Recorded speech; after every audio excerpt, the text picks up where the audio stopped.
नमस्कार दोस्तों, मैं हूं शशांक सिंह राजपूत। आप सभी लोगों का स्वागत करता हूं अड्डा 24/7 स्कूल पर। तो दोस्तों, हम लोग कोनिक सेक्शन कर रहे थे और कोनिक सेक्शन के हम बहुत ही लास्ट पड़ाव में आ चुके हैं और आज के बाद आपका कोनिक सेक्शन खत्म हो जाएगा। और अगर आप शुरुआत से लेके अभी तक अगर हमें फॉलो कर रहे हैं तो आपकी एक बहुत ही अच्छी खासी हैप्पी एंडिंग हो जाएगी और आप आज के बाद दोस्तों बहुत ही मज़ेदार तरीके से आप कोनिक सेक्शन के हर एक सवाल को कर पाओगे। तो दोस्तों, आप सभी में से सबसे पहले मुझे इन्फॉर्म करके बताओ, जहां पर भी आप वीडियो देख रहे हो मुझे इन्फॉर्म करके बताओ, क्या आप सभी लोगों ने ये सारे लेक्चर्स अटेम्प्ट किए हैं या नहीं किए? क्या आपको इन लेक्चर्स में बच्चों कहीं पर भी कोई डाउट है? ठीक है, एक बार आप मुझे मैसेज करके थोड़ा सा बताओ कि क्या इन सारे लेक्चर्स में बच्चों आपको कहीं पर भी कोई डाउट है। अगर आपको कोई डाउट है तो आप डाउट क्लासेस जो हमारी होती हैं आप उनमें हमसे डाउट जरूर पूछें। दोस्तों, मैंने आपको फर्स्ट वाले लेक्चर में introduction of the conic section और सेक्शंस ऑफ द कोन के बारे में बताया था कि कैसे कैसे एक कोन और एक प्लेन के बीच में कैसे कैसे क्रॉस सेक्शंस बनते हैं और उन क्रॉस सेक्शंस को हम नाम कैसे देते हैं। दूसरे लेक्चर में हमने सर्कल से देखा, तीसरे में पैराबोला, चौथे में एलिप्स का ए ग्रेटर देन बी वाला पोर्शन और पांचवें में बच्चों हमने एलिप्स का ए इज लेस देन बी वाला पोर्शन और छठे में हमने हाइपरबोला को पूरी तरीके से कवरेज दिया। और आज हम लोग पढ़ने वाले हैं बेटा मिसलेनियस एक्सरसाइज। ठीक है दोस्तों, सबसे इंपॉर्टेंट बात यह है कि मिसलेनियस एक्सरसाइज में जो एग्जाम्पल्स हैं बच्चों, मैं उसको नहीं करवा रहा हूं यहां पर, क्योंकि जो एग्जाम्पल्स गिवन है वही सेम टू सेम क्वेश्चन के फॉर्मेट में मिसलेनियस एक्सरसाइज में क्वेश्चंस गिवन है। मैंने इसी वजह से उन एग्जाम्पल्स को नहीं लिया है। इन केस अगर आपको उन एग्जाम्पल्स में कोई डाउट है तो आप हमसे जरूर पूछें, अदरवाइज आपके सारे के सारे डाउट्स आज यहाँ पर दोस्तों क्लियर हो जाएंगे, क्योंकि मैंने यहाँ पर जो भी एग्जाम्पल्स मिसलेनियस वाले आपकी क्वेश्चन में गिवन है वो सारे के सारे आपके मिसलेनियस एक्सरसाइज में भी हैं। इसी वजह से हम आज यहाँ पर डायरेक्ट मिसलेनियस एक्सरसाइज दोस्तों करने वाले हैं। तो जल्दी से आप सभी लोग हमसे जुड़ जाएं और अपनी पेन और कॉपी और अपना माइंड खुला रखें और हम एक मजेदार डिस्कशन आज मिसलेनियस एक्सरसाइज का करने वाले हैं। ठीक है, तो आपकी स्क्रीन पर रहा ये पहला question, miscellaneous exercise conic section chapter number 11 का ये पहला question. If a parabolic reflector is 20 centimetre in diameter and 5 centimetre deep, find the focus. क्या कह रहा है बच्चों? कह ये रहा है कि एक कोई पैराबोलिक रिफ्लेक्टर है कि जिसका 20 सेंटीमीटर क्या है बच्चों? डायामीटर है। ठीक है, और ये 5 सेंटीमीटर गहरा है। क्या कह रहा है? 5 सेंटीमीटर ये गहरा है। Find the focus. कहने का मतलब ये है कि एक पैराबोलिक मिरर है, कुछ इस टाइप का मान लेते हैं कि ये पैराबोलिक रिफ्लेक्टर है। ठीक है, ये कोई पैराबोलिक रिफ्लेक्टर है बच्चों। ये कह रहा है कि ये 20 सेंटीमीटर इसका डायामीटर है, तो ये वाली जो लेंथ है बच्चों ये इसका डायामीटर हो जाएगा। ये लेंथ कितनी हो जाएगी बच्चों? 20 सेंटीमीटर हो जाएगी इसकी डायामीटर। ठीक है, और क्या कह रहा है कि ये 5 सेंटीमीटर डीप है, तो 5 सेंटीमीटर ये हो जाएगा बच्चों। ये कितना हो जाएगा? ये हो जाएगा आपका 5 सेंटीमीटर। बताओ, इतनी बात क्या क्लियर है? इतनी बात बच्चों क्या क्लियर है?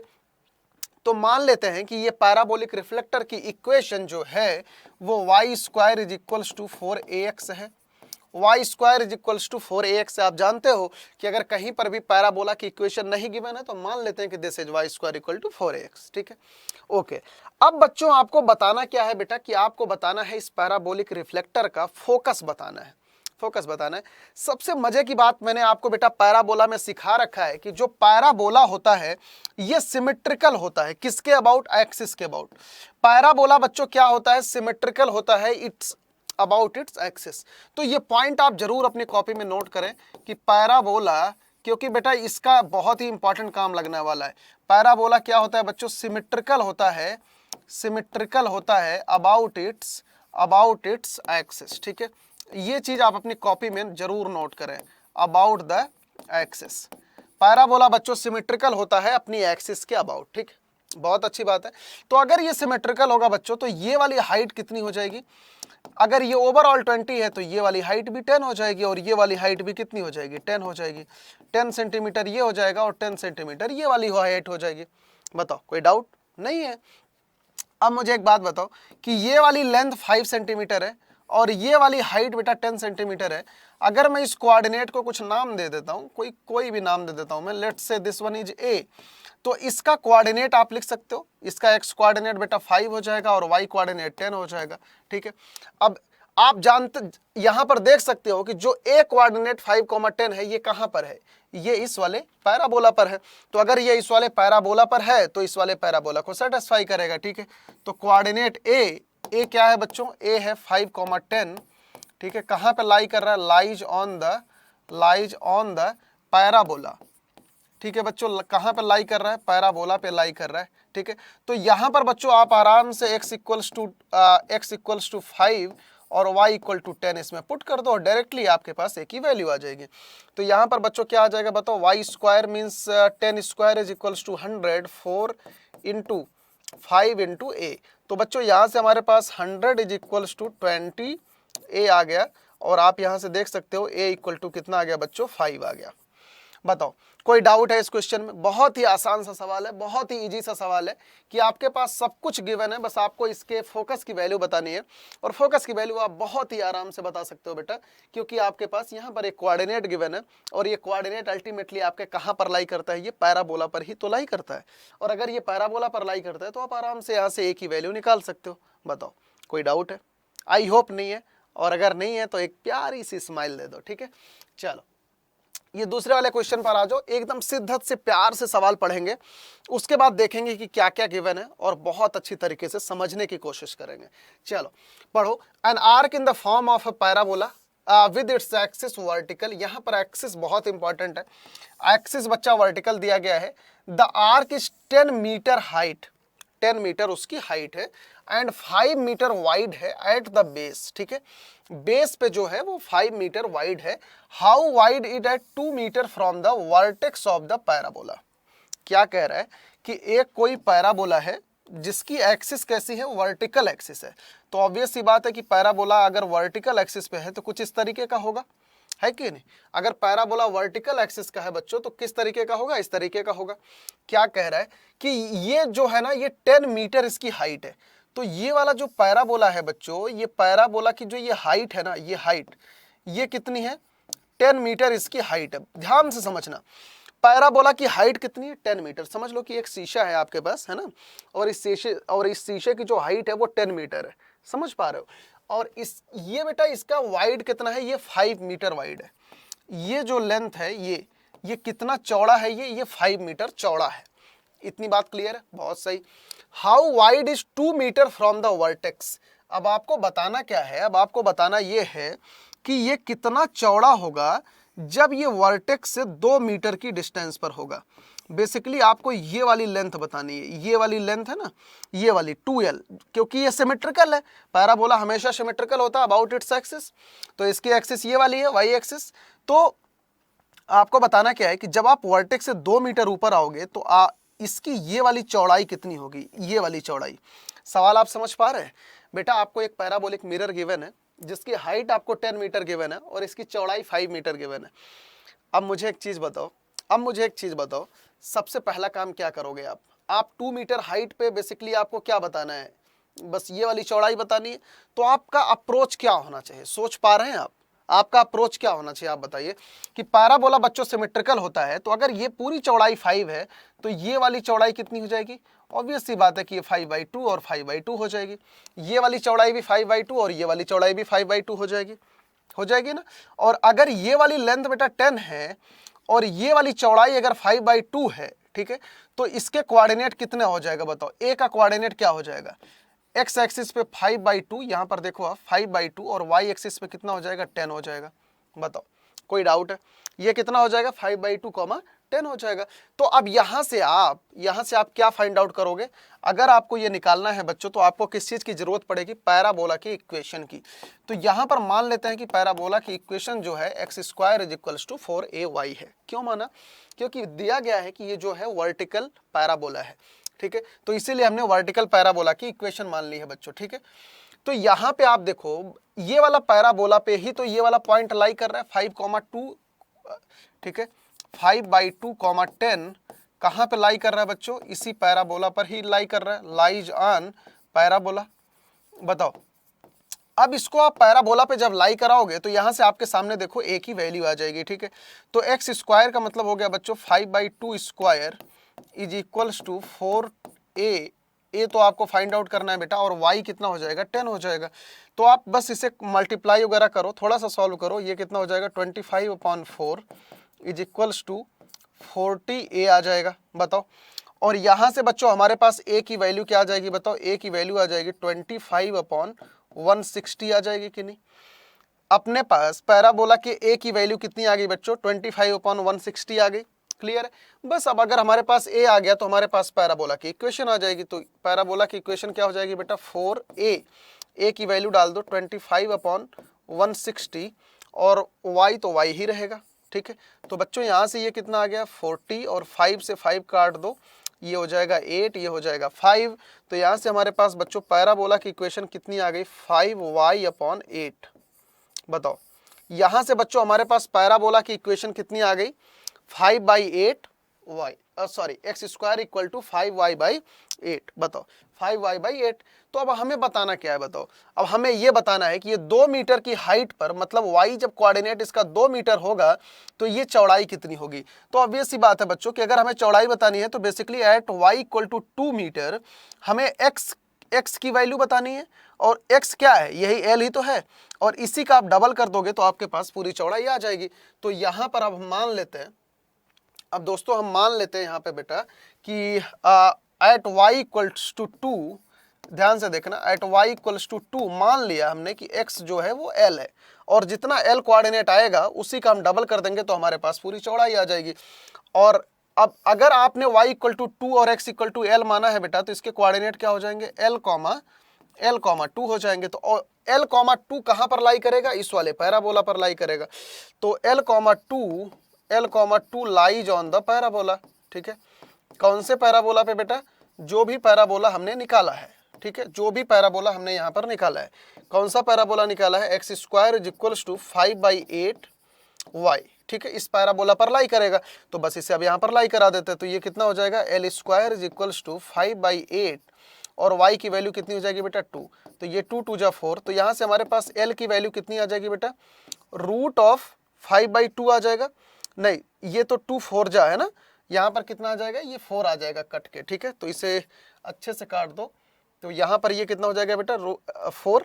ठीक है, तो यहाँ पे हमारे पास l स्क्वायर कितना आ जाएगा, l स्क्वायर, यहाँ पर एक स्टेप में और लिख देता हूँ नहीं तो आप कंफ्यूज हो जाओगे। l स्क्वायर कितना आ जाएगा बेटा 5/4 आ जाएगा। बताओ, तो यहाँ से अल्टीमेटली हमारे पास l की कितनी वैल्यू आ जाएगी भैया, l की वैल्यू आ जाएगी रूट ऑफ 5/2 आ जाएगा। और ये ओवरऑल चौड़ाई कितनी होगी, ओवरऑल चौड़ाई अगर मैं इसे ABCD बोल दूं, है ना, तो ओवरऑल चौड़ाई कितनी हो जाएगी CD की 2l हो जाएगी। तो बेटा ये कितनी आ जाएगा, रूट ऑफ 5 आ जाएगा। रूट ऑफ 5 मीटर जो है इस पैराबोला की चौड़ाई हो जाएगी, कहां पर, एट 2 मीटर। तो आप हमेशा इस चीज को याद रखें कि अगर आपके पास कोई इंफॉर्मेशन गिवन है और आपको पूछा जा रहा है कि एट डिस्टेंस पे आप उसकी वैल्यू बताओ, किसी भी चीज की पूछी जा सकती है, चाहे x की चाहे y की, तो पहला काम आप कोशिश करोगे बेटा कि कर्व की इक्वेशन निकाल लो, क्योंकि जब आपके पास कर्व की इक्वेशन आ जाएगी ना तो आप कुछ भी फाइंड आउट कर सकते हो। ठीक है, दिस इज द कंसेप्ट कि सबसे पहला काम आप क्या करेंगे बच्चों, सबसे पहला काम आप कर्व की इक्वेशन फाइंड आउट करेंगे। चलिए इस क्वेश्चन पर आ जाइए। यहां पर क्या गिवन है, the cable of A uniformly loaded suspension bridge hang in the form of A parabola. ठीक है, एक कोई ब्रिज है बच्चों, एक कोई ब्रिज है, जैसे आपका रेलवे का ब्रिज होता है उसी टाइप का। ठीक है, वो हैंग कर रहा है in the form of parabola. The roadway which is horizontal and 100 metre along, उसके नीचे कोई रोड है, 100 मीटर की चौड़ी रोड है, सपोर्टेड बाय वर्टिकल वायर। ठीक है, तो उसमें वर्टिकल वायर से वो जो ब्रिज है वो सपोर्टेड है, attach to the cable, the longest wire being 30 metre, जो लंबा वाला वायर है ना वो 30 मीटर का है, एंड शॉर्टेस्ट वायर जो है बेटा वो 6 मीटर का है। तो हमें लेंथ बतानी है सपोर्टिंग वायर की, जो कि रोड, हमें रोड से बतानी है, जो कि 18 मीटर पर हो फ्रॉम द मिडल। एक बार सवाल पढ़ो, थोड़ा सा शिद्दत से पढ़ो, क्या कह रहा है कि नीचे एक रोड है 100 मीटर की, है ना, 100 मीटर की, हाँ 100 मीटर का बेटा एक रोड है। कैसा रोड है, कुछ इस तरीके का एक रोड होगा कोई 100 मीटर का, यहाँ पर एक 100 मीटर का एक रोड है। ठीक है, और देखो क्या कह रहा है, कह रहा है कि इस पे एक ब्रिज है जो कि पैराबोला टाइप का है, जो कि पैराबोला टाइप का है, ऐसे करके एक ब्रिज है, ऐसे करके एक ब्रिज है, और कह रहा है कि इस ये जो ब्रिज है ना ये रोड के साथ में कुछ सपोर्टिंग वायर के साथ में ऐसे जुड़ा हुआ है, ठीक है। 100 मीटर का रोड है, रोड मतलब सड़क है, 100 मीटर की सड़क है, और केबल के द्वारा ये पैराबोलिक जो ब्रिज है वो ऐसे से जुड़ा हुआ है, ठीक है। यहाँ पर कई सारे केबल से ये ऐसे ऐसे करके जुड़ा हुआ है, कई सारे केबल से, कोई एक केबल नहीं है। और क्या कह रहा है, तो अगर ये पैराबोलिक है तो बीच में कहीं ना कहीं ऐसे मुड़ के ऐसे जाएगा कि नहीं। कह रहा है कि जो इसमें सबसे बड़ा वाला वायर है ना, उसकी जो हाइट है बेटा वो 30 मीटर है। ये जो सबसे बड़ी वाली जो वायर है उसकी हाइट कितनी है, 30 मीटर है।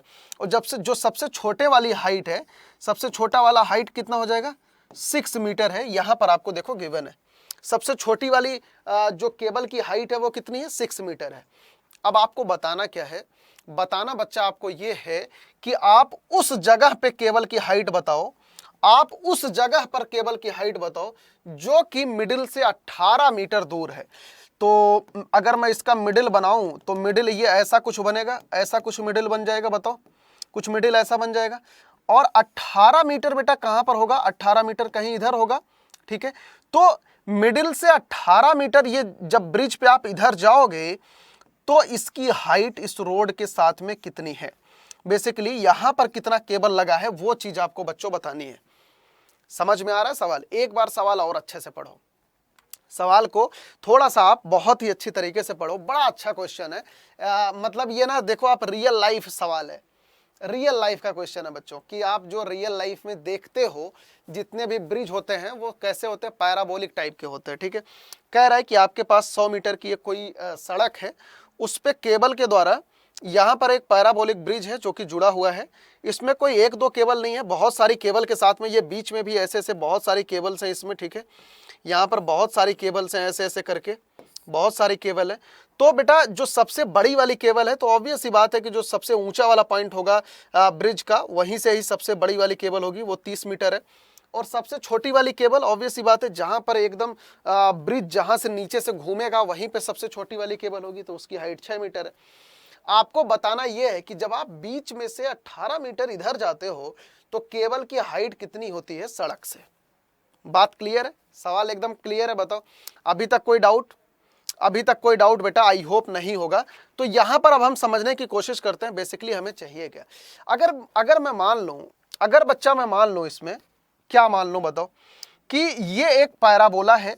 अगर बेटा मैं इस चीज को मान लूं कि ये एक पैराबोला है, कौन सा पैराबोला है, ये वाला पैराबोला है, वर्टिकल पैराबोला। अगर मैं इसे वर्टिकल पैराबोला मान लूं तो इसकी इक्वेशन क्या हो जाएगी बताओ, इसकी इक्वेशन हो जाएगी, इसकी इक्वेशन हो जाएगी बच्चों x square is equals to 4ay हो जाएगी कि नहीं, बताओ। वर्टिकल पैराबोला में x square is equals to 4ay हो जाएगी। बहुत सही बात है, बहुत सही बात है। अब मुझे एक चीज बताओ, अगर मुझे ये पैराबोला निकालना है तो हमें किस चीज की वैल्यू चाहिए होगी। इन सारे सवालों में देख सकते हो कि हम हर जगह पे सबसे पहला काम क्या करते हैं, ए की वैल्यू निकालते हैं। तो यहां पर भी ए की वैल्यू निकालनी पड़ेगी, है ना। अगर हम इस पैराबोला की इक्वेशन निकाल ले जाते हैं तो चाहे 18 मीटर पे वायर की लेंथ नपवा लो, चाहे 20 पे नपवा लो, चाहे 25 पे नपवा लो, किसी भी कहीं पर भी अगर हाइट पूछोगे कि इस एट दिस एक्स इसकी हाइट क्या होगी, तो आराम से बता सकते हो। तो basically the main thing is the equation of the parabola.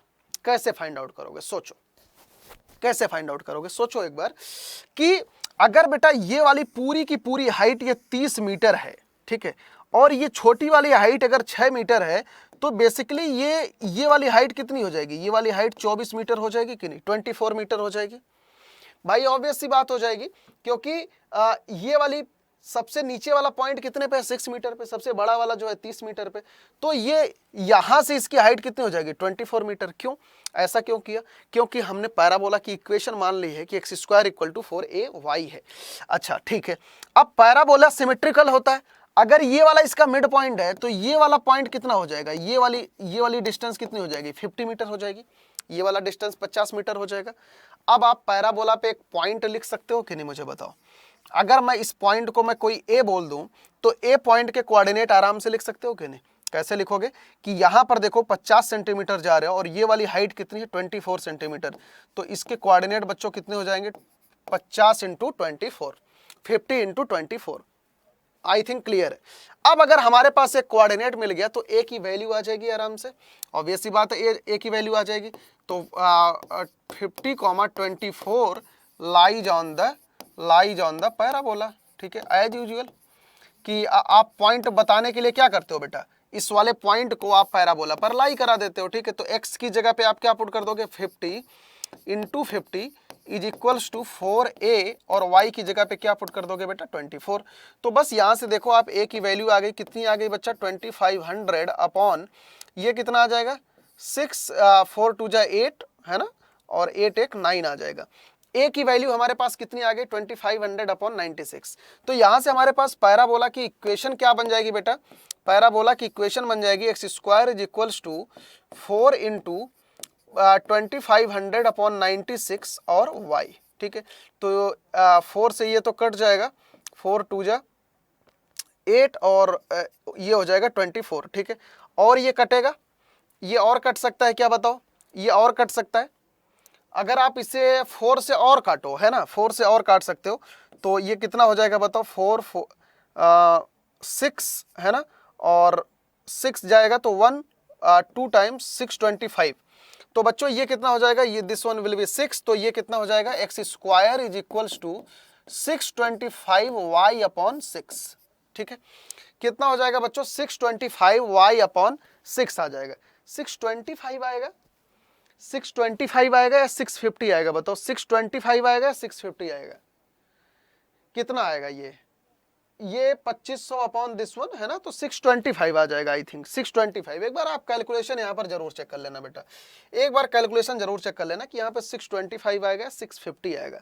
तो बच्चों यहाँ से हमारे पास ये इक्वेशन कितनी बन गई, 6x स्क्वायर, यहाँ पर बच्चों इक्वेशन कितनी बन गई, 6x स्क्वायर, ठीक है, 6x square is equals to 625y, ये चीज इक्वेशन बन गई बताओ, 6x square is equals to 625y square. क्या यहाँ पे बेटा कोई डाउट है, क्या यहाँ पर आपके पास कोई डाउट है बताओ, 2500 और नीचे कितना 96 है ना, नीचे कितना है बेटा 96 है, तो आप अगर कट करोगे 4 से तो 4 6 जा 24 है ना, तो यहाँ पे 2, यहाँ पे कितना बचेगा 1 है ना, 4 2 जा और उसके बाद 5 जा, ठीक है, 625 ही आएगा। अच्छा अब हमें क्या बताना है बच्चों, अब हमें यह बताना है कि एट द 18 मीटर पे इसकी हाइट कितनी होगी, कहां से, रोड से। तो एट द 18 मीटर आपके पास ये वाली हाइट आ जाएगी, ये छोटी वाली, बस इसमें क्या करोगे आप 6, ये नीचे वाली हाइट कितनी है 6 मीटर, ये इतना, और बस ये ऊपर वाली हाइट आप आराम से बी पॉइंट का निकाल लो, बस इसमें 6 से अगर ऐड कर दोगे तो वही आपकी हाइट हो जाएगी। तो एट x इक्वल टू कितना है 18 meter, eight x equal to 18 meter, तो y कितना हो जाएगा बेटा 6 इंटू 18 अपॉन 625, ये चीज आ जाएगा। ये कितना आएगा, ये चीज कितनी आएगी बताओ, इसमें आप थोड़ा सा मल्टीप्लिकेशन वगैरह करना, देखो कितना आता है, ये करके ट्राई करो कि कितना आता है। ये जब आप करोगे बेटा तो ये अप्रॉक्सीमेटली 3.11 के अबाउट आएगी, ठीक है, करके ट्राई करना, एक बार खुद से इसको चेक करना, कैलकुलेटर से नहीं, खुद से करके चेक करना है, ठीक है। आप लोग तुरंत ही मोबाइल का कैलकुलेटर उठा लेते हो है ना। तो बच्चों बेसिकली हमें हाइट किसकी बतानी है, बीसी की हाइट बतानी है कि रोड से कितनी हाइट है। यहां से देखो, supporting wire attach to the road way, ठीक है, तो रोड से बच्चों इसकी हाइट निकालने के लिए क्या हो जाएगी बताओ, अगर बीसी क्या हो जाएगा बच्चा, बीसी हो जाएगा, अगर मैं यहां पर कोई पॉइंट ओ बोल दूं है ना, बीसी कितना हो जाएगा ओ बी और प्लस ओ एल ओ सी आ जाएगा, ठीक है, ये वाली हाइट प्लस ये वाली हाइट, तो कितना हो जाएगा ये 6 प्लस 3.11, तो ये अल्टीमेटली लगभग 9.11 मीटर हाइट वायर की जरूरत होगी यहाँ पे, ठीक है। अच्छा जैसे ये इन्होंने 18 मीटर दिया, ऐसे आपको मान लो 20 मीटर दे देते तो क्या करते, बस एज यूजुअल सबसे पहला काम पैराबोला की इक्वेशन निकाल लो, एट x इक्वल टू 20 रख देना वहां पे, है ना। जब हमारे पास कर्व की इक्वेशन आ जाए ना, बस एकदम बेफिक्र हो जाओ, कुछ भी बताने को बोले बस आप कर्व की इक्वेशन में एक्स वाई की वैल्यू डाल दो, वहां से आराम से फाइंड आउट कर सकते हो। सबसे पहला काम कर्व की इक्वेशन फाइंड आउट करो, और पैराबोला में कर्व की इक्वेशन फाइंड आउट करना बहुत ज्यादा इजी है बच्चों, सिर्फ और सिर्फ आपको ए की वैल्यू निकालनी पड़ती है।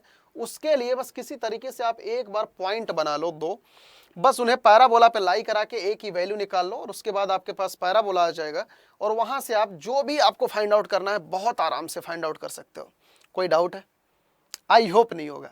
अगर इनकेस अगर कोई डाउट है बच्चों तो आप मुझसे जो भी आपका डाउट सेशन होता है उसमें पूछना, बिल्कुल भी ना बोलें, ठीक है।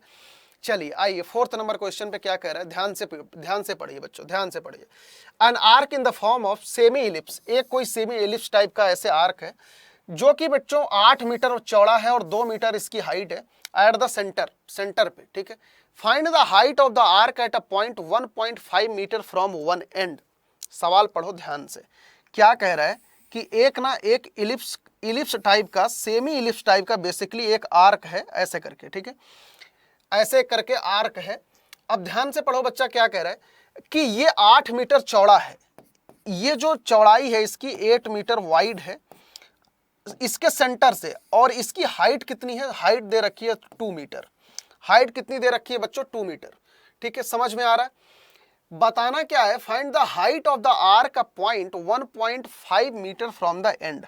ये जो एंड से जब आप इधर आते हो ना 1.5 मीटर, यहां पर इसकी हाइट कितनी होगी, यहां पर, बस यही आपको बताना है। समझ में आ रही है बात। तो अगर इसकी हाइट को मैं अगर एल बोल दूं तो बस आपको एल बताना है बेसिकली, कि इसके एंड से 1.5 मीटर जब इधर चलोगे तो एल की वैल्यू क्या होगी। अब मुझे एक चीज बताओ, ये किस टाइप का इलिप्स लग रहा है यार। ऑब्वियस सी बात है कि ये एक्स स्क्वायर, यहां पर आप देखो इसका जो मेजर एक्सिस है बेटा बड़ा है और माइनर एक्सिस कितनी है। अगर देखो मेजर एक्सिस इसका कितना है 8 मीटर, माइनर एक्सिस कितनी हो जाएगी, सेमी माइनर अगर 2 है तो मेजर एक्सिस कितना हो जाएगा 4 हो जाएगा। तो यहाँ पर जो है ए जो है बी से बड़ा है कि नहीं, यहाँ पर ए जो है बी से बड़ा है, तो ये हॉरिजॉन्टल वाला इलिप्स हो जाएगा, ऑब्वियस सी बात है। तो इसका मेजर एक्सिस बच्चों कितना है, इसका मेजर एक्सिस जो है बेटा 8 है, तो यहाँ से हमारे पास ए की वैल्यू कितनी आ गई, 4 आ गई डायरेक्टली। और यहाँ पर बच्चों सेमी माइनर एक्सिस देखो, जो बी की वैल्यू होती है, यहाँ पर वी की वैल्यू कितनी गिवन है बेटा, 2 गिवन है।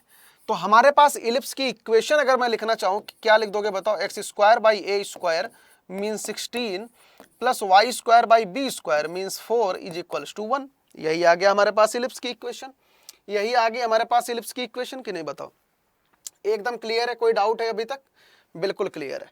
अब मुझे एक चीज बताओ बच्चों, अगर मैं इस इलिप्स को ना थोड़ा सा ऐसे देखो ऐसे कंप्लीट कर दूं, आपको और क्लियर दिखने लग जाए, ताकि अब बच्चों मुझे ये वाली हाइट चाहिए। हमारे पास ये इलिप्स की इक्वेशन पता है, आप कोऑर्डिनेट ज्योमेट्री में यही तो करते आ रहे हो। अगर आपको ये हाइट चाहिए और अगर बच्चों ये वाली डिस्टेंस आपको पता है, ये एक्स डिस्टेंस कितनी हो जाएगी बताओ। अगर ये ओवरऑल 8 है तो ये वाला कितना हो जाएगा, ये डिस्टेंस 4 हो जाएगी कि नहीं।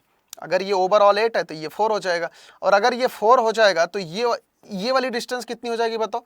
4 माइनस 1.5 कर दो तो कितना आता है, 4 में से 1.5 सब्ट्रैक्ट करो, कितना आ जाएगा, 2.5 आ जाएगा, 2.5 आ जाएगा, है ना।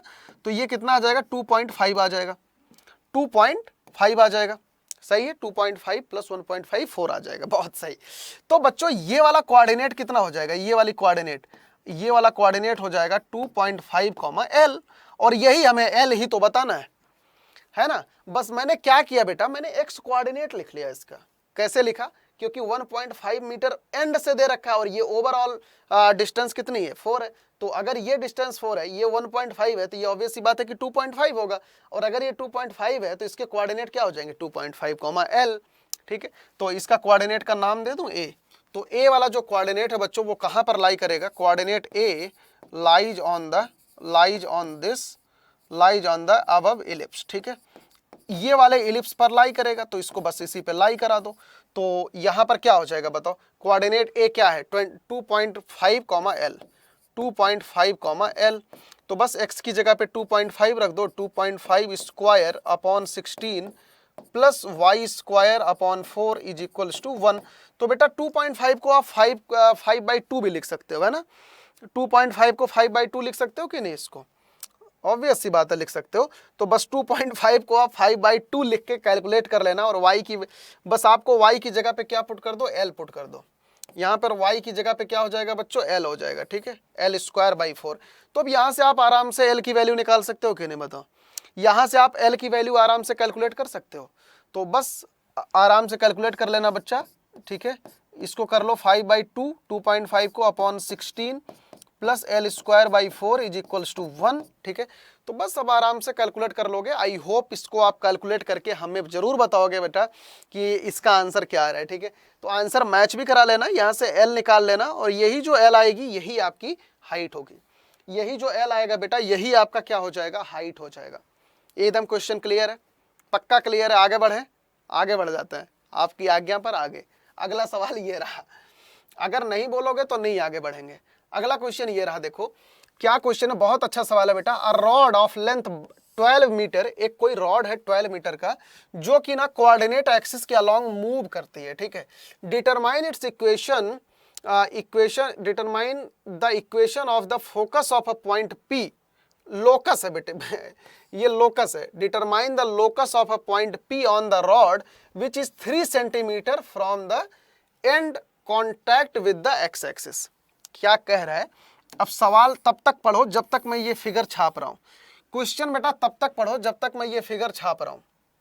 क्या कह रहा है कि कोऑर्डिनेट एक्सिस के बीच में ना एक रॉड है, ऐसे एक कोई रॉड है। रॉड का मैं बोल देता हूं कि ये ए बी रॉड है। ठीक है, नाम तो दे नहीं रखा है, चलो मान लिया ए बी रॉड है। इस रॉड की जो लेंथ है बेटा, वो लेंथ जो है ना ये 12 मीटर है। इस रॉड की जो लेंथ है वो 12 मीटर है। ठीक है, और ध्यान से पढ़ते रहो, जब तक क्वेश्चन क्लियर नहीं हो तब तक पढ़ना है क्वेश्चन को। ठीक है, ये है 12 मीटर। अब आपको बताना क्या है बेटा, उस पॉइंट का लोकस बताना है कि जो कि 3 मीटर दूरी पर हो, जो कि 3 मीटर डिस्टेंस पर हो। कहां से, इसके बेस से। ठीक है, आए फ्रॉम द एक्स एक्सिस से। ठीक है, 3 मीटर दूरी पर हो, हमें इस वाले पॉइंट का लोकस बताना है कि क्या होगा। समझ में आ रहा है सवाल, क्वेश्चन समझ में आ रहा है। क्या कह रहा है क्वेश्चन बेटा कि कोऑर्डिनेट एक्सिस के बीच में एक रॉड है जो 12 मीटर की रॉड है। आपको उस पॉइंट का लोकस बताना है जो कि एक्स एक्सिस से 3 मीटर की दूरी पर है। बस यही सवाल है। अब आप ऐसे क्वेश्चन का अप्रोच कैसे करते हो, ध्यान से समझना बेटा। अगर ये वाली डिस्टेंस 3 है तो ये वाली डिस्टेंस कितनी हो जाएगी बताओ मुझे। ये वाली डिस्टेंस 9 मीटर हो जाएगी कि नहीं। और अगर बेटा ये वाला कोऑर्डिनेट एच के है और मैं इसको ऐसे मिला दूं, इसको अगर मैं ऐसे मिला दूं और इस वाले एंगल को अगर मैं थीटा बोल दूं, और तो ये वाला भी एंगल क्या हो जाएगा, थीटा हो जाएगा। ऑब्वियस सी बात है, थीटा हो जाएगा। अब मुझे एक चीज बताओ कि अगर ये वाला कोऑर्डिनेट एच के है, अगर ये वाला दोस्तों कोऑर्डिनेट एच के है तो ये हाइट कितनी हो जाएगी, ये हाइट तो ऑब्वियस सी बात है कि के हो जाएगी। अगर ये वाला कोऑर्डिनेट एच के है तो ये वाली लेंथ कितनी हो जाएगी, ये वाली लेंथ ऑब्वियस सी बात है कि एच हो जाएगी। अब आपका काम क्या रहता है, आपका काम ये रहता है कि एच के में एक रिलेशन बना लो और उससे किसी तरीके से मतलब जो भी चीजें हैं एलिमिनेट कर दो, तो आपके पास इक्वेशन ऑफ द इलिप्स आ जाएगी। आपके पास क्या आ जाएगी बच्चों, इक्वेशन ऑफ द इलिप्स आ जाएगी। ठीक है, आपके पास क्या आ जाएगा बच्चों, इक्वेशन ऑफ द इलिप्स आ जाएगा, जो कि यहाँ पर आ जाएगा। मैंने आपको पहले ही आंसर बता दिया, basically equation of the locus आ जाएगा। ठीक है, जोक्स अपार्ट है ना इक्वेशन ऑफ द लोकस क्या आएगा, इलिप्स आएगा। इसका आंसर मैंने आपको ऐसे ही बताया, बस पहले फाइंड आउट करो कि इक्वेशन ऑफ द लोकस क्या आएगा। कैसे फाइंड आउट करोगे, कैसे फाइंड आउट करोगे बताओ। ये वाला अगर एंगल बेटा थीटा है तो अगर मैं यहाँ पर कॉस थीटा लगाऊं ताकि के और 3 को मैं यूटिलाइज कर सकूं। ठीक है, तो यहाँ पर बताओ कॉस थीटा लगाऊं या साइन थीटा लगाऊं, कॉस थीटा लगाऊं या साइन थीटा बताओ। आप लोग रोकते भी नहीं हो, देखो यहाँ पर साइन थीटा लगाना पड़ेगा, है ना। साइन थीटा क्यों लगाना पड़ेगा, ताकि परपेंडिकुलर और हाइपोटेन्यूज यूज हो सके। ठीक है, तो यहाँ पर बच्चों ये क्या हो जाएगा, k/3 हो जाएगा। और इस वाले ट्रायंगल में आ जाओ, इस वाले ट्रायंगल में आप क्या अप्लाई करो ताकि यूज हो जाए, यहाँ पर कॉस थीटा अप्लाई कर दो। ठीक है, यहाँ पर कॉस थीटा अप्लाई कर दोगे तो बेस और हाइपोटेन्यूज यूज हो जाएगा, तो क्या हो जाएगा भैया, h/9 आ जाएगा। बताओ, और जहां पर भी बेटा मैंने आपको बहुत बार बताया है कि जहां पर भी लोकस निकालना हो और साइन थीटा और कॉस थीटा का टर्म आ जाए, बस मजे कर लो, क्योंकि बस आपको इनको एलिमिनेट करने का सबसे बेस्ट तरीका है कि आप अपने इस बेसिक फॉर्मूले को याद कर लो कि sine square theta plus cos square theta is equals to 1 होता है। बस साइन स्क्वायर थीटा को स्क्वायर करके यहाँ पर रख दो तो कितना आ जाएगा बेटा, k² 9 plus h² 9 plus h² 81, है ना। हाँ, 81 इज इक्वल्स टू 1। तो ये किस चीज की इक्वेशन आ गई, जरा देखना, इसको सुंदर सा लिख देता हूँ, h² 81 plus k² 9 is equals to 1 आ गया। बताओ, ये अभी तक कोई डाउट। तो बेटा अगर h की जगह पे आप x रख दो, h की जगह पे x रख दो और k की जगह पर y रख दो, ठीक है, इज इक्वल्स टू 1, तो यही हमारे पास आ गई इक्वेशन ऑफ द लोकस। यही हमारे पास क्या आ गया बच्चों, इक्वेशन ऑफ द लोकस, जो कि आप यहाँ पर देख सकते हो कि ये एक इलिप्स की इक्वेशन है। यहाँ पर बच्चों आप देख सकते हो कि ये किस चीज का इक्वेशन है, इलिप्स का इक्वेशन है, जिसका ए जो है 9 है और जिसका जो बी है वो 3 है। तो ऑब्वियस सी बात है कि ये कैसा इलिप्स होगा, हॉरिजॉन्टल वाला इलिप्स हो जाएगा। कैसा इलिप्स हो जाएगा बच्चों, हॉरिजॉन्टल वाला इलिप्स हो जाएगा, क्योंकि इसका जो ए है वो बी से बड़ा है। इसका जो ए है वो बी से बड़ा है। बताओ सारे क्वेश्चन अच्छे से समझ आ रहे हैं, कोई डाउट तो नहीं आ रहा है किसी सवाल में? आ रहा है तो जरूर पूछो, ठीक है, क्योंकि अगर पूछोगे नहीं तो जानोगे नहीं। ठीक है बेटा, चलो अगला क्वेश्चन आ जाओ। देखो ये भी बहुत ही अच्छा सवाल है, आपके मिसलेनियस में ना कोनिक सेक्शन में बहुत अच्छे अच्छे क्वेश्चन गिवन है बेटा। क्या गिवन है कि find the area of the triangle formed by the lines joining the vertex of the parabola x square is equals to 12y to the end of its latus rectum. ध्यान से सवाल पढ़ो। यहां पर आपके सामने एक पैराबोला गिवन है बेटा, एक पैराबोला गिवन है। कौन सा पैराबोला है ये? X square is equals to 12y वाला। क्या पैराबोला है ये? X square is equals to 12y। तो यहां से हमारे पास a की वैल्यू क्या आ जाएगी बेटा? a की वैल्यू 3 आ जाएगी। सबसे पहले लिख ही लो अगर पैराबोला की इक्वेशन गिवन है तो a की वैल्यू क्या आ गई? 3 आ गई। बहुत सही बात है। अब बताना क्या है, अब इसका जो एंड ऑफ लैटस रेक्टम है ना, इस पैराबोला का जो एंड ऑफ लैटस रेक्टम है बेटा, और इसका वर्टेक्स को ज्वाइन करके एक यहां पर ट्रायंगल बन रहा है। देखो यहां पर एक ट्रायंगल बन रहा है, ठीक है, ध्यान से देखना। यहां पर एक ये ट्रायंगल बन रहा है, किसको ज्वाइन करके? इस वाले पैराबोला को वर्टेक्स, पैराबोला का वर्टेक्स, और इसको मैं v बोल दूं, इसको मैं a और इसको मैं b बोल देता हूं, ठीक है। इनके वर्टेक्स को ज्वाइन करके बेटा लैटस रेक्टम को लेके, लैटस रेक्टम के एंड को लेके एक यहां पर देखो ट्रायंगल बन रहा है। और बताना क्या है? एरिया बताना है इसी ट्रायंगल का, एरिया बताना है बच्चा, इसी ट्रायंगल का आपको एरिया बताना है, इसी वाले ट्रायंगल का, ठीक है। तो कैसे बताओगे एरिया, मुझे बताओ कैसे बताओगे एरिया? यार किसी भी ट्रायंगल का जो एरिया होता है, किसी भी ट्रायंगल का एरिया क्या होता है भैया? किसी भी ट्रायंगल का एरिया क्या होता है बताओ? एरिया होता है half into base into height होता है, half into base into height होता है। चाहे कोई सा भी दुनिया का ट्रायंगल हो, होता तो यही है कि नहीं? तो अगर आपको इस ट्रायंगल का एरिया बच्चों बताना है तो आप क्या क्या क्या चाहिए बताओ? एक तो आपको ए बी की लेंथ चाहिए और आपको एक ये वाली हाइट चाहिए, है ना। अब मुझे एक चीज बताओ, बेटा लैटस रेक्टम जो होता है वो फोकस से ही तो पास होता है, और ये वाला फोकस क्या हो जाएगा? 0,3 हो जाएगा। तो आपके पास ये वाली हाइट पता है? ये वाली हाइट पता है कि नहीं? पता है। ये वाली हाइट कितना है? 3 है ना। ये वाली हाइट कितनी हो जाएगी? 3 हो जाएगी। और ये जो ट्रायंगल है, ये वाला जो ट्रायंगल है, इसका ये बेस कितना हो जाएगा? ये बेस तो लैटस रेक्टम हो जाएगा, ये बेस लैटस रेक्टम हो जाएगा। और लेंथ ऑफ लैटस रेक्टम क्या होती है पैराबोला की? 4a होती है, 4a होती है, आपको बता रखा है। और 4a का मतलब क्या हो जाएगा बेटा? 12 हो जाएगा, ठीक है। तो आपको देखो बेस भी पता है और आपको ये हाइट भी पता है, तो आप इस ट्रायंगल का एरिया आराम से निकाल सकते हो। बताओ क्या हो जाएगा? इस ट्रायंगल का एरिया क्या हो जाएगा बच्चों? इस ट्रायंगल का एरिया हो जाएगा हाफ इंटू बेस, कितना हो जाएगा? बेस तो ये हो गया है ना 12, और हाइट कितनी हो जाएगी बेटा? 3 हो जाएगी। तो बस ये कितना आ गया आपके पास? 18। आपके पास इसका जो मीटर में या किसी में भी मैं यहाँ पर मीटर स्क्वायर लिख देता हूँ। जो इसका एरिया कितना आ गया बच्चों? इसका एरिया आ गया 18, ठीक है। बात समझ में आई? बहुत इजी सवाल था, बस थोड़ा सा समझना था कि अगर ये वाला पैराबोला है बेटा, तो इसका जो लैटस रेक्टम होगा ये क्या होगा? 4a होगा। और इस पैराबोला का लैटस रेक्टम क्या होता है? लैटस रेक्टम 4a होता है। और ये हाइट क्या हो जाएगी? ये हाइट फोकस वाली तो हाइट हो जाएगी, तो फोकस कितना है? 3 है। तो आपका आराम से यहाँ पर देखो एरिया ऑफ द ट्रायंगल आ गया। चलो अगला क्वेश्चन आ जाओ। A man running a race course. बेटा इसमें जो भी ये आपके इस टाइप वाले सवाल हैं, इनको देख के बिल्कुल भी घबराना नहीं है, ठीक है, बल्कि समझने की कोशिश करो और रियलाइज करो कि कोनिक सेक्शन का आपकी रियल लाइफ में कितना अच्छा यूज है। देखो कोई एक आदमी है जो कि दौड़ रहा है, course note that sum of it distance from 2 flag, है ना। ये नोटिस करता है कि इसकी 2 फ्लैग से डिस्टेंस जो है बेटा वो हमेशा 10 मीटर हो रही है। The distance between the flag post is 8 meter हो रही है। और find the equation of the post traced by the man.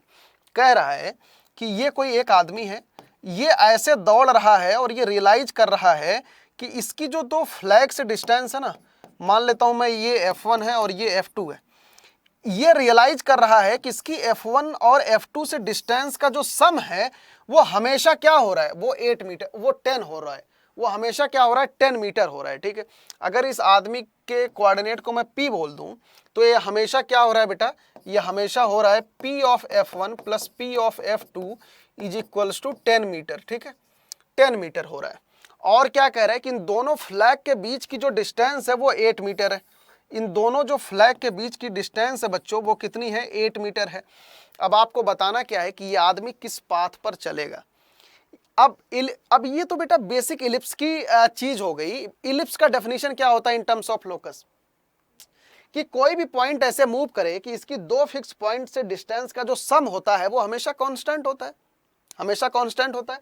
तो इस पॉइंट का लोकस क्या होता है, इलिप्स हो जाता है। सिमिलरली ये आदमी क्या हो रहा है, ये आदमी दो फ्लैग से इसकी डिस्टेंस हमेशा क्या हो रही है, ये ऑब्जर्व कर रहा है कि इसकी डिस्टेंस जो हमेशा क्या हो रही है, कांस्टेंट हो रही है। तो इसका मतलब क्या होगा बेटा, ये आदमी जो है एलिप्टिकल पाथ पे मूव करेगा, ये तो पक्की बात है। अब यहां पर बस हमें ये देखना है कि जो भी इंफॉर्मेशन गिवन है उनके अकॉर्डिंग हम अपने क्वेश्चंस को कैसे करेंगे। अब यहां पर एक चीज बताओ, मैंने आपको आई डोंट नो बेटा, मैंने आपको पैराबोला में आई होप बताया होगा, और नहीं बताया है तो आप यहां पर सुन लो कि जो एलिप्स की डेफिनेशन होती है, एलिप्स की जो भी डेफिनेशन होती है P ऑफ S और S डैश, ठीक है। तो बेटा एलिप्स की जो बेसिक डेफिनेशन है वो क्या होती है कि कोई भी पॉइंट ऐसे मूव करे कि इसकी दो फिक्स पॉइंट से डिस्टेंस का सम मतलब PS प्लस PS डैश ये क्या हो, हमेशा कांस्टेंट हो। तो इस पॉइंट का लोकस क्या हो जाता है बच्चों, इस पॉइंट का लोकस हो जाता है एलिप्स हो जाता है। आज मैं आपको ये बता रहा हूं बेटा कि ये जो कांस्टेंट होता है यही क्या होता है, 2a होता है। इस चीज को आप याद रखना, PS प्लस PS डैश हमेशा क्या होता है बच्चों, 2a होता है। बेसिकली ये हमेशा क्या रहेगा, मेजर एक्सिस के बराबर रहेगा। ठीक है, PS प्लस PS डैश हमेशा क्या होता है बच्चों, 2a के बराबर होता है, जहां पर a क्या होती है, मेजर एक्सिस होती है, मतलब सेमी मेजर एक्सिस बेसिकली। ठीक है, बात समझ में आ गई। इस वाले इलिप्स का जो 2a होता है बेटा वो क्या होता है, मेजर एक्सिस की लेंथ होती है। तो इस चीज को अपने अंदर बैठा लेना कि अगर कोई भी पॉइंट ऐसे मूव करे कि इसकी दो फिक्स पॉइंट से डिस्टेंस का जो सम है वो कांस्टेंट रहता है, तो उस पॉइंट का लोकस इलिप्स होता है। और जो कांस्टेंट होता है वो किसके इक्वल होता है, 2a के इक्वल होता है। ठीक है, तो बच्चों यहां पर आप देख सकते हो कि Pf1 plus Pf2 is equal to 10 meter given है, और ये किसके इक्वल हो जाएगा, 2a के। तो यहां से बच्चों हमारे पास a कितना आ जाएगा, 5 मीटर आ जाएगा। a कितना आ गया बच्चों, 5 मीटर आ गया कि नहीं, बताओ। बहुत सही। तो और इन दोनों पॉइंट्स के बीच का जो डिस्टेंस है बेटा वो क्या गिवन है, 8 मीटर है। अब आप एक चीज बताओ कि इलिप्स का जो फोकस होता है वो क्या होता है, AE, 0 और माइनस AE, 0 होता है कि नहीं, होता है। और इन दोनों के बीच की लेंथ कितनी हो जाती है बेटा, ये हो जाती है 2AE हो जाता है। तो आपके सामने यहां पर 2AE क्या गिवन है, 2AE क्या गिवन है, 2AE गिवन है 8 मीटर। 2AE क्या गिवन है बच्चों, 8 मीटर गिवन है। अब आपके पास A है और ये सारी वैल्यूज है, तो आपको किसकी वैल्यू निकालनी है, B की, और आप B की वैल्यू आराम से निकाल सकते हो। देखो 2 हो जाएगा, ठीक है, 2a, और इसेंट्रिसिटी इलिप्स की क्या हो जाएगी बताओ, 1 minus B square by A square हो जाएगा इज इक्वल्स टू 8 हो जाएगा। तो बच्चों यहाँ से 2 4 जा 8 आ जाएगा, और इसको जब आप ओपन करोगे तो कितना आ जाएगा बताओ, A square minus B square. अब दोनों साइड स्क्वायरिंग कर दो तो कितना आ जाएगा, 16 आ जाएगा, है ना। A से A कट जाएगा तो अंडर रूट हट जाएगा और इधर स्क्वायर हो जाएगा, तो A square minus B square कितना आ गया बच्चों, 16 आ गया। ठीक है, तो A स्क्वायर कितना हो जाएगा, 25 minus B square is equals to 16। तो यहाँ से हमारे पास B स्क्वायर की वैल्यू कितनी आ गई बताओ, B स्क्वायर की वैल्यू 9 आ गई कि नहीं, B स्क्वायर की वैल्यू 9 आ गई। और A स्क्वायर की वैल्यू कितनी आ गई, 25। A स्क्वायर की वैल्यू कितनी आ गई बच्चों, 25, और B स्क्वायर की वैल्यू कितनी आ गई, 9। अब यहां पर आप आराम से इक्वेशन ऑफ द कर्व लिख सकते हो, यहां पर अब आराम से इक्वेशन ऑफ द कर्व लिख सकते हो। क्या हो जाएगा कर्व बताओ, x square by A square मतलब 25 plus Y square by B square means 9 is equal to 1। यही आपसे सवाल में पूछा गया था, यही। ठीक है, यही बच्चों आपसे क्वेश्चन में पूछा गया था कि find the equation of the post traced by the man, कि आदमी किस रास्ते पर दौड़ेगा उसकी इक्वेशन बतानी थी। समझ रहे हो, तो यही वो रास्ता है, यही वो पाथ है जिस पर वो आदमी दौड़ रहा होगा कि उसकी इन दो फिक्स पॉइंट से डिस्टेंस का जो सम है हमेशा 10 मीटर है, और इनके फ्लैग के बीच की जो डिस्टेंस है वो 8 मीटर है। समझ में आ गया सवाल? बहुत अच्छी तरीके से समझ में आ गया ना? चलो समझ में आ गया तो ये लास्ट वाला क्वेश्चन कर लो, बहुत ही अच्छा सवाल है, ये लास्ट वाला क्वेश्चन कर लो, ठीक है, ये लास्ट वाला क्वेश्चन कर लो, बहुत ही अच्छा सवाल है। देखो पढ़ो, an equilateral triangle is inscribed in the parabola. आपके सामने बच्चों एक पैराबोला की इक्वेशन है यहाँ पर, ठीक है, यहाँ पर आप देखो कि एक पैराबोला की इक्वेशन है y square equal to 4ax, where one vertex, जिसका एक वर्टेक्स जो है बेटा एट द पैराबोला पर है, ठीक है, इसके जो वर्टेक्स हैं, one vertex is at the vertex, क्या कह रहा है, पढ़ो, जिसका जो एक वर्टेक्स है कहां पर है, ये वर्टेक्स पर है। वर्टेक्स क्या होता है, उसका जहां पर वो घूमता है वही तो होता है vertex. y square equal to 4x का वर्टेक्स क्या होता है बताओ, ओरिजिन होता है of the parabola. Find the length of the sides of the triangle. देखना कि क्या कह रहा है, देखो क्या कह रहा है कि यहाँ पर एक ये पैराबोला है, कौन सा पैराबोला है बच्चों, y square equal to 4ax वाला पैराबोला है, ठीक है, इसके अंदर एक ट्रायंगल है जिसका एक वर्टेक्स ओरिजिन पर है, ठीक है, और बाकी दो वर्टेक्स कहीं पैराबोला पर है।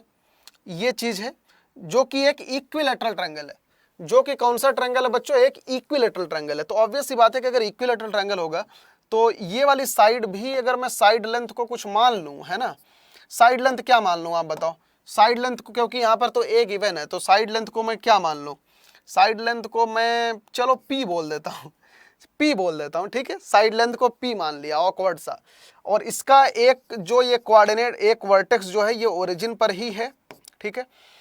अब आपको बताना क्या है बेटा, find the length of the side बतानी है, खाली इक्विलेटरल ट्रायंगल की लेंथ ऑफ द साइड बतानी है। तो कैसे बताओगे बताओ, ये पैराबोला कौन सा है, पैराबोला है y square is equals to 4ax का, पैराबोला है बच्चों y square equal to 4ax का। अब यहां पर थोड़ा सा दिमाग लगाओ, थोड़ा सा दिमाग लगाओ कि बेटा अगर ये इक्विलेटरल ट्रायंगल है तो ये वाली जो साइड लेंथ है p होगी, तो ये वाली भी p होगी, और ये ओवरऑल भी ये वाली p होगी, है कि नहीं, ऑब्वियस सी बात है। अब मुझे एक चीज बताओ, इक्वेशन ऑफ द पैराबोला आपको गिवन है, आपको गिवन है ना, अब बतानी क्या है, हमें साइड लेंथ बतानी है। तो साइड लेंथ कैसे बताऊं मैं, तो यार अगर ये इक्विलेटरल ट्रायंगल है तो ये एंगल कितना हो जाएगा, ये overall angle 60 degree, parabola symmetrical होता है तो ये ऊपर वाला भी एंगल 30 डिग्री और नीचे वाला भी एंगल 30 डिग्री हो जाएगा कि नहीं बताओ, आराम से हो जाएगा। अब बेटा एक बात बताओ कि अगर ये वाली लेंथ p है तो ये वाली लेंथ कितनी हो जाएगी, ये वाली लेंथ, ये p cos 30 हो जाएगी कि नहीं, ये p cos 30 डिग्री हो जाएगा कि नहीं। अब अगर ये वाली लेंथ p है तो ये वाली लेंथ कितनी हो जाएगी, p sin 30 डिग्री हो जाएगा कि नहीं बताओ। इसको आप डायरेक्ट लिख पा रहे हो, आराम से लिख सकते हो कि यहां पर अगर cos 30 डिग्री अप्लाई करोगे तो ये क्या हो जाएगा, this height upon this height, तो यहां से ये वाली हाइट कितनी आ जाएगी, ये वाली लेंथ कितनी आ जाएगी, p cos 30 डिग्री। अगर आपको ये वाली लेंथ निकालनी है तो यहाँ पर साइन वाला फॉर्मूला यूज कर दोगे कि sin 30 is equal to this one upon this one, तो ये वाली लेंथ कितनी आ जाएगी, p sin 30 डिग्री आ जाएगी, ठीक है। अब मुझे एक बात बताओ बच्चा कि अगर ये वाली length p sin cos 30 degree है और ये वाली हाइट अगर p sin 30 डिग्री है, तो इस वाले पॉइंट का कोऑर्डिनेट क्या हो जाएगा, मैं इसको a बोल देता हूँ, इसका कोऑर्डिनेट क्या हो जाएगा, p cos 30 degree means p √3/2 है ना, p √3/2 cos 30 डिग्री √3/2 और p sin 30 डिग्री मतलब p/2, यही हो जाएगा इसका कोऑर्डिनेट। अब अगर इतनी बात समझ में आ गई है तो अब बस मुझे बता दो कि a का मतलब आप p की वैल्यू कैसे निकालोगे। भैया ऑब्वियस सी बात है कि पॉइंट p कहाँ लाई करेगा, point p lies on the parabola. Obvious सी बात है कि p पॉइंट कहाँ पर लाई करेगा, पैराबोला पर लाई करेगा, तो बस पैराबोला पर लाई करा दो आप, y square is equals to 4ax हो जाएगा। तो यहाँ पर बच्चों p पॉइंट क्या है बताओ, p पॉइंट कितना है, p √3/2 और p/2 है, ठीक है। तो बच्चों बस y की जगह पे आप क्या पुट कर दोगे, p/2 मीन्स ये हो जाएगा p square by 4 is equals to 4a, और x की जगह पर क्या हो जाएगा बेटा, x की जगह पर हो जाएगा p √3/2 हो जाएगा, ये चीज हो जाएगी, ठीक है। बताओ कोई डाउट, तो बस यहाँ पे कट पिट कर दो, एक p से एक p कट गया और यहाँ से 2 जा ये हो गया, है ना।